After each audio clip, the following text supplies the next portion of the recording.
እግዚአብሔር ለዘለዓለም ይባረክ። ቸርነቱን ምህረቱን በጎነቱን መልካምነቱን በእኔና በእናንተ ያደረገ ቅዱስ እግዚአብሔር ለዘለዓለም ይባረክ። ዛሬም ይሄንን የመዳንን ወንጌል ከፍ አድርገን እናወራለን። ኢየሱስ ጌታ ነው። እንዲህ ይላል የእግዚአብሔር ቃል ወደ ፊልጵስዩስ ሰዎች ምዕራፍ 1 ከቁጥር 1 ላይ እንዲህ የሚል ቃል አለው። ጌታ ለዘለዓለም ይባረክ።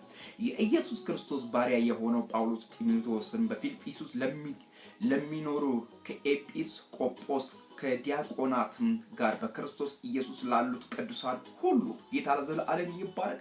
ከእግዚአብሔር ከአባታችን ከጌታችንም ከኢየሱስ ክርስቶስ ጸጋና ሰላም ለእናንተ ይሁን። ከእግዚአብሔርም ከአባታችንም ከጌታችንም ከኢየሱስ ክርስቶስም ጸጋና ሰላም ለእናንተ ይሁን እያለ ይናገራል። ይህ የእግዚአብሔር አገልጋይ እንዲህ ይላል። እንደገና ደግሜ ላንብበው። የኢየሱስ ክርስቶስ ባሪያ የሆነው ጳውሎስና ጢሞቴዎስ በፊልጵስዩስ ለሚኖሩ ከኤጲስቆጶስን ከዲያቆናት ጋር በክርስቶስ ኢየሱስ ላሉት ቅዱሳን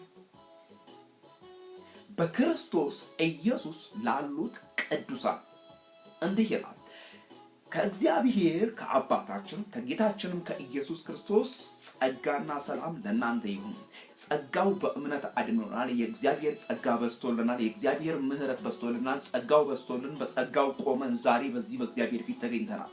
ጸጋውን በእኛ ላይ ያበዛ ያተረፈረፈ ምህረትና ቸርነት ያደረገ የእስራኤል ቅዱስ እግዚአብሔር እርሱ ለዘለዓለም ይባረክ። የእግዚአብሔር ጥበቃ ከትላንትና በስቶልን፣ የእግዚአብሔር ቸርነት ከትላንትናው በስቶልን፣ የእግዚአብሔር በጎነት ከትላንትናው በስቶልን፣ እግዚአብሔር እየረዳን እግዚአብሔር እያገዘን ወንጌልን ከፍ እንድናደርግ እግዚአብሔር አምላክ ምህረቱን እያበዛልን እዚያ ደርሶናል። ጌታ ለዘለዓለም ይባረክ። ለአምላካችን ክብርና ምስጋና ይሁን። ስለዚህ የረዳን አምላክ እግዚአብሔር ይባረክ። ወዳጆቼ፣ ወንድሞቼ ቅዱሳን በምስራቅ በምዕራብ ያላችሁ ሳታክቱ ሳትደክሙ ይሄንን የእግዚአብሔርን ወንጌል የምታገለግሉ ለእናንተ ጸጋና ሰላም ከእግዚአብሔር ከአባታችን ከጌታችን ከኢየሱስ ክርስቶስ ይሁን። ተባረኩልኝ።